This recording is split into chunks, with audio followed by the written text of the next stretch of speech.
the whole cult of Pythagoras is so interesting and so strange the more you learn about it. How mathematics were worshipped as like the absolute truth, because 2 + 2 is 4. That's objectively true, not just subjective. And it's very interesting, everything that came out of that.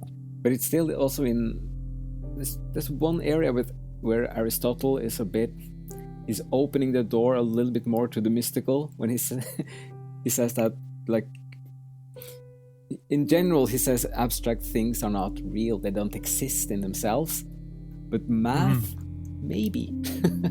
Like the number 5, does it exist? Does a circle exist beyond time and space? Maybe. Or he kind of goes into it depends what you see, what you mean with real and existing. But he does say that it's different from, like, the idea of a chair.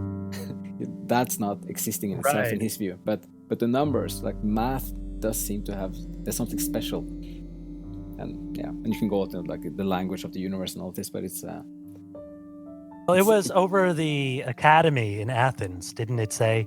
I forget the Greek, but those who don't know geometry shall not enter here. Something like that. Yeah, I didn't know that. But yeah, it is. It's some of these basic eternal things, and it's also.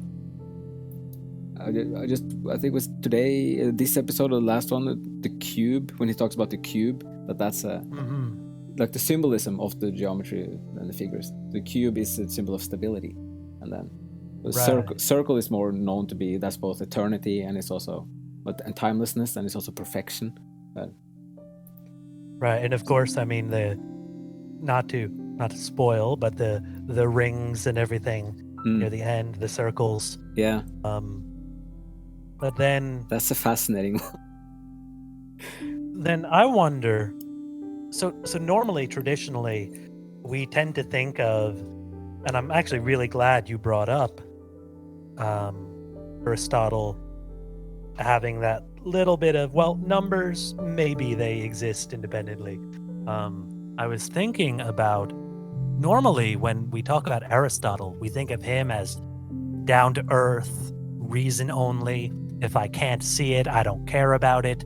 Kind of hyper rationalistic and hyper materialistic sort of philosophy. So I was wondering what you think about how, I mean, Dante's cosmology, with the primum mobile and all of that, really is very Aristotelian. Yeah. And yet he uses it in such a spiritual and mystical way that you wouldn't expect. Well, so one thing is that I still think Aristotle is very misrepresented as being purely logic. If you read the metaphysics, he talks about the divinity. He has this, it's not exactly mystical side to him, but he is, when he describes like contemplation, and then if you start contemplating the nature of contemplation in itself, that taps you into the divine when you start contemplating the contemplation. And he has also interesting. Yeah, so it goes into this, like, you're kind of abstracting your consciousness in a sense, and then that creates a contact to something divine that's beyond you. And this is Aristotle. And it's also, there's a more spiritual depth to some of his philosophy than how people usually perceive it, in my view. But he's still... I'm very interested now. Okay, yeah.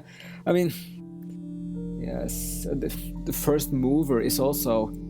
I mean, he's using the words of this language with spirit and divinity, especially in the metaphysics. But it's a very hard book to read. But at the same time, what Aristotle is doing, in my view at least, is like he's containing his thinking like firmly on the rational and the intellectual kind of firm ground.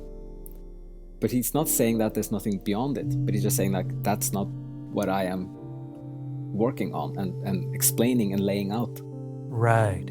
So Or And I yeah. suppose that especially makes sense when you think of, and I was just looking at Canto 10 earlier, Thomas Aquinas, Yes.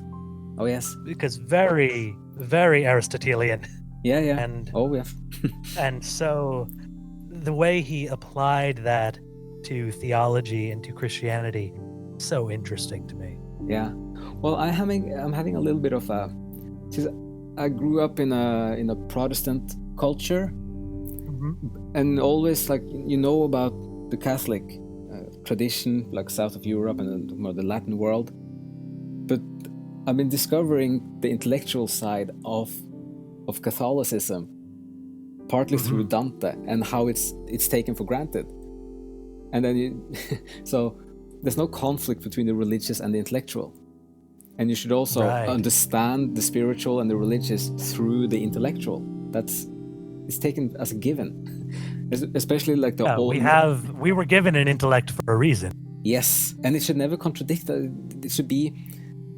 So this is the whole paradise. One of the main things in paradise, in my view, is that's the whole point of that you're growing spiritually and intellectually at the same time. Or like when you develop your intellect, you have to start drawing from the spiritual to keep growing and understanding more. But you can only do that properly when you have a developed intellect first, and then they work together.